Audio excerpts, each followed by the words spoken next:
Vamos a continuar en el día de hoy con la unidad 3 que trata sobre amplificadores operacionales. En esta diapositiva tenemos todos los tópicos que vamos a tratar en esta unidad, los cuales también se encuentran en el programa que lo tienen a disposición en la página. Primero podemos decir que el amplificador operacional es un circuito electrónico integrado de bajo costo que se usa en múltiples aplicaciones, realmente en muchas aplicaciones. Requiere un mínimo número de componentes para armar estas aplicaciones, o sea que va a usar un mínimo componente, un mínimo número de resistencias, capacitores o bobinas para armar estas distintas configuraciones, etcétera, etcétera. Hemos dicho que se lo usa en muchísimas aplicaciones. En algunas de las más conocidas o las más usadas son cálculo analógico, convertidores de tensión en corriente y de corriente en tensión, amplificadores de audio, amplificadores de instrumentación, filtros activos, osciladores, conversores analógico-digital, comparadores. ¿Cuál es su simbología? Su simbología es un triángulo, ya que es un amplificador, donde el vértice apunta hacia la salida y la cara vertical, que queda vertical, tiene las entradas. El operacional tiene dos entradas, dos terminales de entrada. Un terminal simbolizado con el signo menos, que se refiere a la entrada inversora, y un terminal que se lo marca con un signo más, que indica la entrada no inversora. También tiene dos patas o dos terminales, el de alimentación positiva y el de alimentación negativa. ¿Cuál es su aspecto físico? Vamos a tener una pastilla de silicio con un número de patas y una inscripción en su parte superior, donde tenemos las dos primeras letras que indican qué fabricante. De esta manera, por ejemplo, MUA dice que el fabricante de este integrado es Fairchild. Si dijera TL sería Texas Instruments. Luego, los tres números que le siguen es el nombre propio en sí de este integrado. Por ejemplo, acá dice 741. Dice que es un amplificador de propósito general a transistor. Yo puedo ir al manual y buscar el 741 y buscar sus características. O bien lo puedo buscar por internet poniendo 741.pdf y encontraría los distintos manuales según los distintos fabricantes, pero todos tendrían características similares. Por ejemplo, si fuese un 081, que es el que vamos a usar en el laboratorio, es un amplificador con entrada FET para propósitos generales. La tercera, después del nombre propio, viene una letra, o sea, lo tercero que tenemos, y esta letra indica el rango de temperatura con la que trabaja este circuito en sí, o este operacional. En este caso tiene una I porque se refiere al rango de temperatura industrial. C es comercial, M militar. Y la última letra refiere al tipo de encapsulado. D o P si es plástico, J o N si es cerámico, M si es metálico. La estructura interna, si viéramos la estructura interna de un amplificador operacional, por ejemplo del 747, vemos que tiene muchísimos transistores, resistencias, capacitores, etcétera, etcétera, que hoy por hoy no estamos en condiciones de entender ya que no sabemos trabajar con transistores. Todavía no hemos estudiado el transistor, pero sí les prometo que cuando estemos finalizando la materia vamos a volver a traer esta diapositiva y vamos a poder reconocer y decir, oh, acá hay un espejo de corriente, acá hay una salida cuasi complementaria, acá hay un multiplicador de tensiones base emisor, etcétera, etcétera. Entonces, como no conocemos esta estructura, nosotros los vamos a tratar como una caja negra.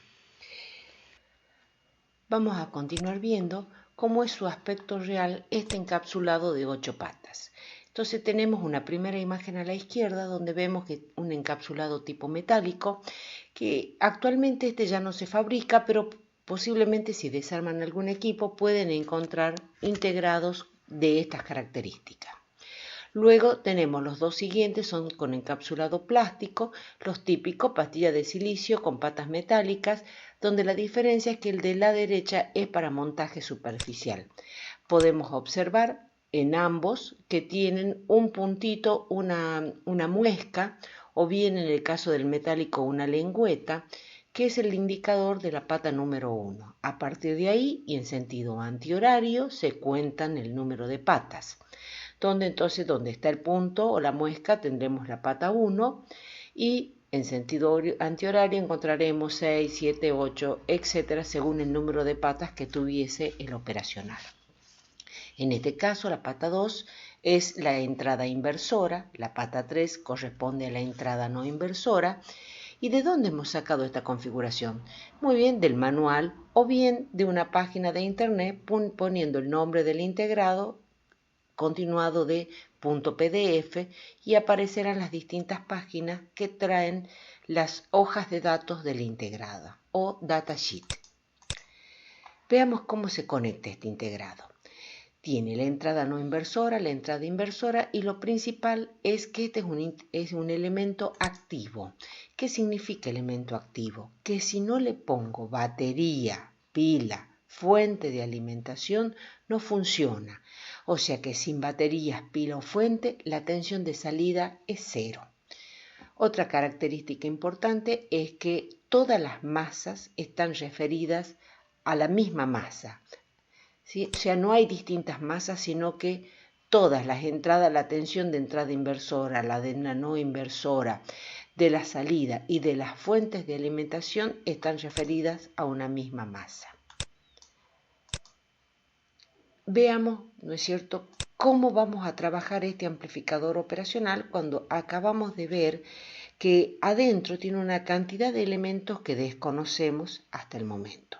Muy bien, lo vamos a trabajar como si fuese un cuadripolo. 2 patas de entrada, una pata de salida.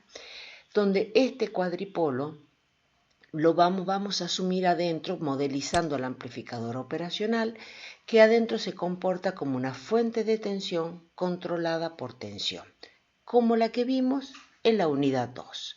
Entonces, por lo tanto, su modelo es una resistencia de entrada, un generador de tensión controlado por la tensión que se desarrolla en la resistencia de entrada y una resistencia de salida. La salida, los terminales de salida son esta pata y masa. Y luego tenemos los 2 terminales de entrada, que será la entrada no inversora y la entrada inversora. El amplificador operacional, como vemos, no va a responder a la amplificación individual de las tensiones de su pata, sino que va a responder a la diferencia de tensión entre los 2 terminales de entrada, y no así al potencial común. Este detalle es muy importante, por eso lo remarcamos. Entonces volvemos a repasar, amplificador operacional modelizado como fuente de tensión controlada por tensión, donde dijimos responde a la diferencia de tensión entre sus terminales. Por lo tanto, la tensión de salida será a veces la tensión de entrada. A veces la tensión de entrada, siendo la tensión de entrada igual a B2 menos B1, o sea, la tensión de entrada es la tensión que se desarrolla en la resistencia RIN, o impedancia de entrada de la fuente de tensión ideal. Entonces, el operacional captará la diferencia que se desarrolla en esta resistencia y la amplificará a veces, presentando esta tensión a su salida. Veamos ahora las características que tiene, los valores que tiene este amplificador ideal.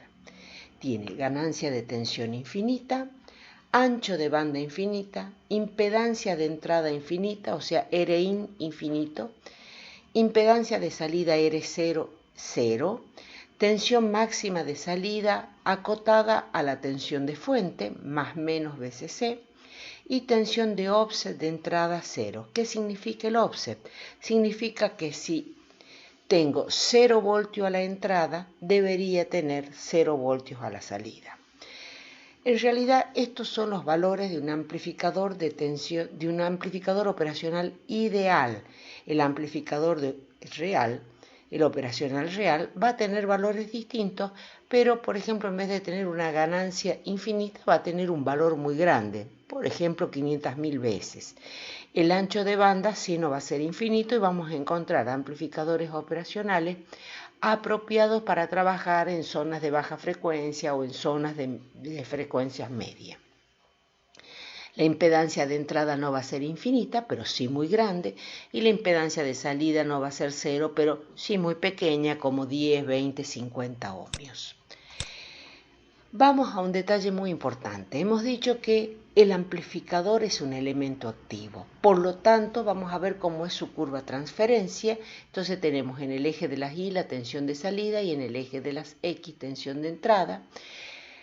Hemos dicho que en la curva transferencia esta pendiente era la ganancia. Como la ganancia es infinita, por lo tanto es una línea recta que no es infinita, sino que se corta en los valores de tensión de fuente, que son los llamados tensiones o límites de saturación. Entonces tenemos que en esta zona la ganancia es infinita, es igual a B0 sobre B sub I. Y en esta zona, que es la zona de la saturación, donde tendremos dos niveles de recorte, la saturación positiva y la saturación negativa. Entonces, saturación positiva, saturación negativa, y la zona de trabajo lineal va a estar comprendida entre los límites de la saturación. O sea que la zona donde lo tenemos que trabajar es esta, entre más VCC y menos VCC.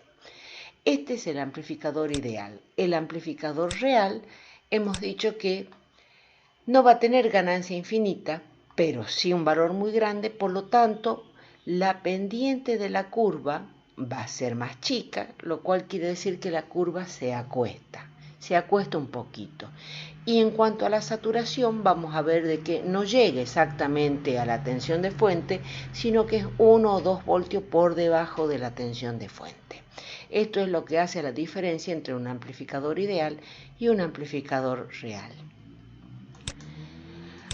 Veamos un ejemplo. Supongamos que un amplificador de ganancia igual a 10 veces y alimentado por más o menos 12 voltios.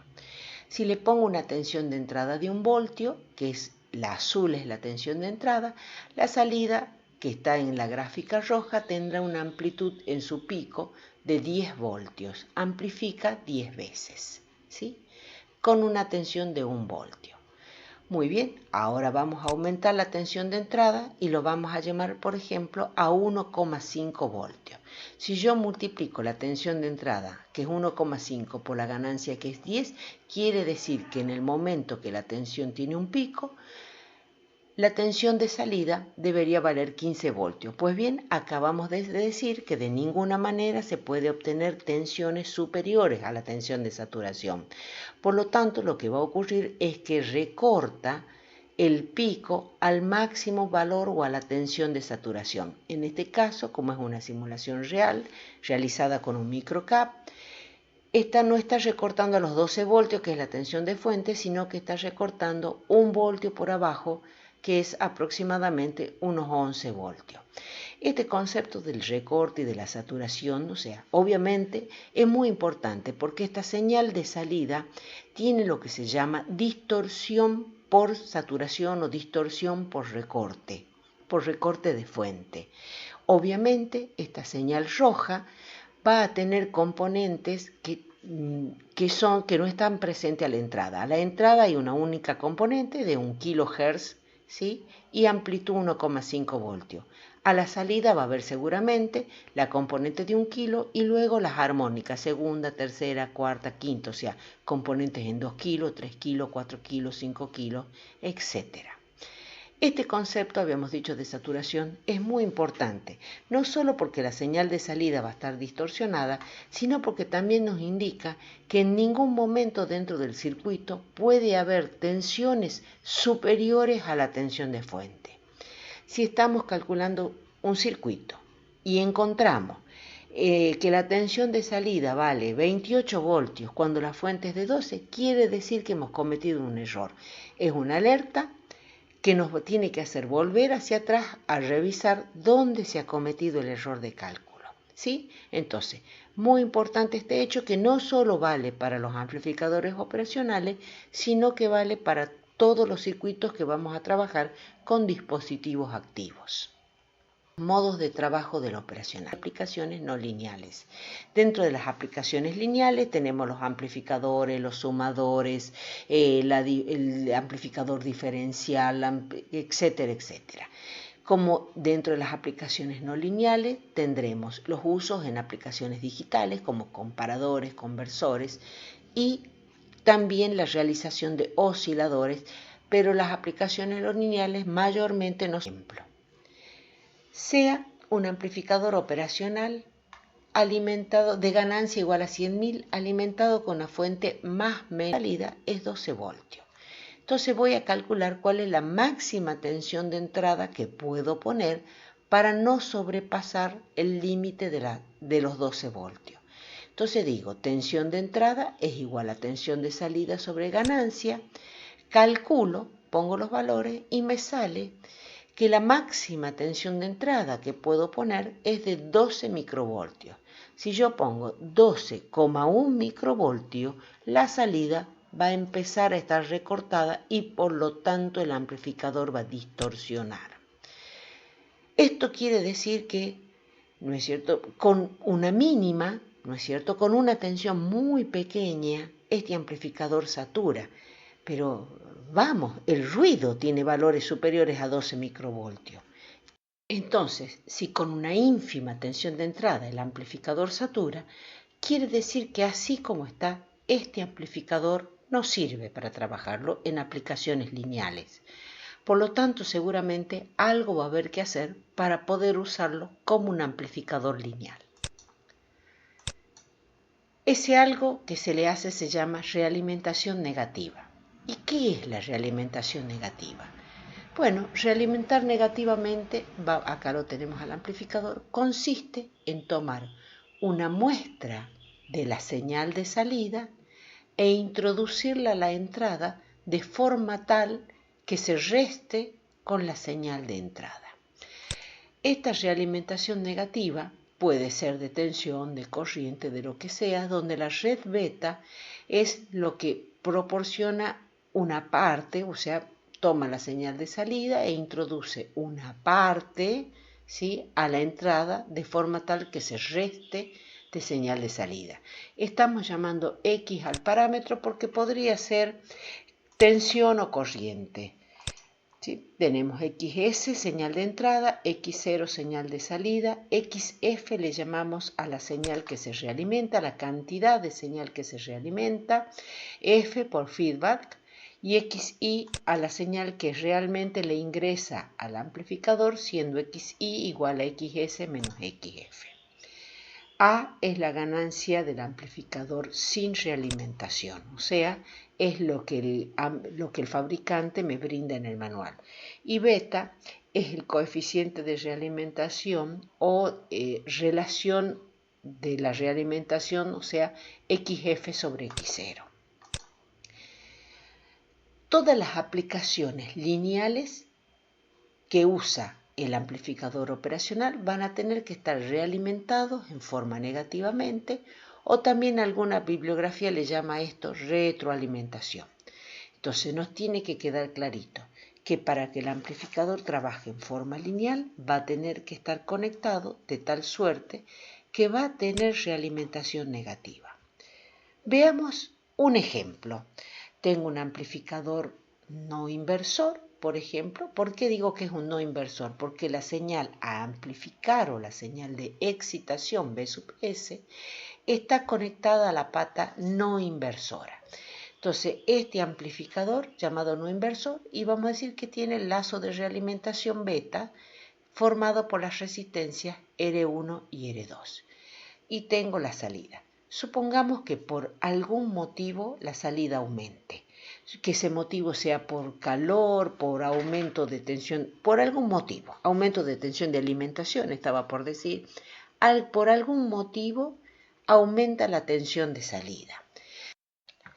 Entonces, si aumenta la tensión de salida, aumentará la corriente que circula por las resistencias R1 y R2, por lo tanto, va a aumentar la caída de tensión en la resistencia R1. Quiere decir que la tensión del punto B respecto a masa aumenta. Ahora, si yo miro esta sencilla malla, dice que la tensión B sub S es igual a la tensión B sub I más la tensión que se desarrolla sobre la resistencia R1 llamada tensión B sub B. Por lo tanto, la tensión B sub I es igual a B sub S menos la tensión que se desarrolla en R1. Quiere decir que si la tensión sobre la resistencia R1, la tensión B sub I disminuye. Y si la tensión B sub I disminuye, va a disminuir la tensión B sub 0. Esto indica, ¿no es cierto? Este ejemplo lo tenemos escrito acá abajo. Aumenta B sub I, aumenta la caída de tensión en R1, por lo tanto disminuye la tensión de entrada y por lo tanto disminuye la tensión de salida. Esta es una característica de la realimentación negativa que produce un efecto contrario, logrando estabilizar el sistema. Pues bien, vamos a ver un amplificador, y en este caso va a ser el inversor porque la excitación está conectada a la pata menos, ahora ya en configuración para que tenga realimentación negativa. Esta realimentación va a estar dada por las resistencias R1, en realidad por la resistencia R2, es la resistencia de realimentación porque es la que introduce la muestra de la tensión de salida a la entrada. Vamos a dibujar el modelo, entonces tenemos la fuente de señal, la excitación, tenemos la resistencia R1 y tenemos que no vamos a dibujar la resistencia de entrada RI porque estamos suponiendo que es un amplificador operacional ideal, o sea que RI es infinito, así como no tenemos dibujada la resistencia R0 de salida porque estamos suponiendo que vale 0. Entonces tenemos RI, acá tengo la pata menos, la pata más está abierto, o sea porque es infinita la resistencia, la pata más está conectada a masa. Luego sigo desde el punto A, se conecta a la salida con la resistencia R2 y se conecta a la salida, acá tengo la tensión B sub 0 y tengo el generador controlado de tensión, donde digamos les doy un tip, si la excitación entra por la pata menos, entonces en el generador controlado voy a poner el menos arriba, ¿sí? Entonces acá tengo el generador de tensión controlado por la tensión A B sub I. Bien, vamos a escribir unas sencillas ecuaciones. Primero, vamos a ver con la primera malla. Dice, menos B sub I más I por R2 menos A por B sub I es igual a 0. De esta ecuación voy a despejar el valor I por R2. Vamos a la segunda. Dice, B sub S, veamos la malla. La tensión B sub S es igual a I por R1 más B sub I. Le estamos llamando B sub I a la tensión entre la pata menos y la pata más, como siempre. Reemplazo el valor de I de la ecuación, se ha calculado de la ecuación 1 y encuentro el valor de B sub I, que dice que la tensión B sub I es B sub S sobre 1 más R1 sobre R2 por 1 más A. Les recomiendo que luego sigan paso a paso y lo hagan solitos a estos cálculos del circuito. Vamos a la tercera malla. La tensión de salida es igual a menos A por B sub I. Ahora voy a reemplazar B sub I por el valor encontrado en el paso 2 y termino encontrando que la ganancia de tensión, que es igual a tensión de salida sobre B sub S, es igual a menos R2 sobre A más 1 sobre A más 1 por R1. O sea que, y como A es infinito, digamos, R2 sobre infinito es 0. Por lo tanto, este término lo puedo despreciar. 1 sobre infinito también es 0, por lo tanto, también puedo despreciar 1 sobre A. Entonces me queda que la ganancia de tensión es aproximadamente igual a menos R2 sobre R1. Y acabamos de encontrar un valor precioso que me encanta. ¿Por qué me gusta tanto este valor? Primero, porque quiere decir que la ganancia de tensión está controlada o la va a fijar dos componentes externos que son las resistencias R1 y R2. Primero, o sea, vamos a poder controlar cuánto vale la ganancia de este amplificador según los componentes que nosotros le pongamos para armar este amplificador. Segundo, ¿qué me gusta?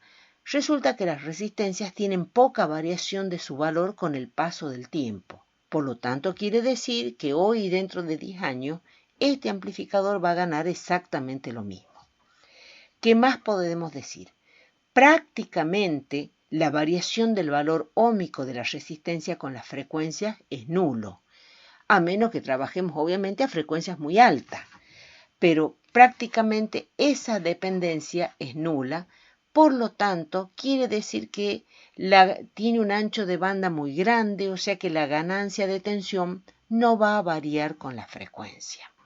Por lo tanto, esto es un valor ideal, un valor soñado. Obviamente estamos suponiendo que la ganancia es infinita, que la impedancia de entrada es infinita y que la impedancia de salida es cero y que el amplificador no está saturando, o sea que estamos en zona lineal. Bajo estas condiciones es que es cierta estas ecuaciones que hemos puesto. ¿Qué más podemos observar? Vamos a hacer algunas otras observaciones. Vamos a ir a mirar esta tensión B sub I. Y fijémonos, dice que es igual a Bs sobre 1 más R1 sobre R2 por 1 más A. A, hemos dicho, es infinito, por lo tanto, 1 más infinito es infinito. De nuevo, R1 por R2 por infinito es infinito. 1 más infinito es infinito, B sub S sobre infinito, aproximadamente 0. O sea que B sub I dice que es aproximadamente 0. Y esto es muy importante, lo vamos a tener en cuenta. ¿Sí? Ya vamos a hacer otras observaciones con respecto a este signo menos, que en realidad no significa que haya una resistencia negativa, como podrían estar pensando, sino que significa que la fase de la tensión de salida está a 180 grados de la fase de la tensión de entrada. O bien dicho de otra manera, tensión de entrada y tensión de salida están en contrafase. Simplemente eso significa el signo menos. Entonces, a partir de las características vamos a poder deducir dos propiedades adicionales. Como habíamos dicho, habíamos hecho la observación que con respecto a la tensión B sub I, si la ganancia tiende a infinito, B sub I es aproximadamente igual a 0. Y hemos dicho, esto es muy, pero muy importante. Entonces, quiere decir que en otras palabras, entre los terminales inversor y no inversor, existe lo que se llama cortocircuito virtual. ¿Qué quiere decir? Como la tensión es 0, parece un cortocircuito, pero en realidad es un abierto. Por lo tanto, se llama cortocircuito virtual. También es muy importante lo que vamos a mostrar ahora. Volvemos a tomar el circuito, el modelo que hemos dibujado, y he puesto en color verde claro la resistencia RI, la impedancia de entrada de esta fuente de tensión, que sería la impedancia de entrada del amplificador operacional, que dijimos que es infinito. Entonces, si la resistencia RI es infinita, significa que por las patas de entrada no puede circular corriente. ¿La ven? Yo la marqué a la corriente con línea de punto y también en color verde claro.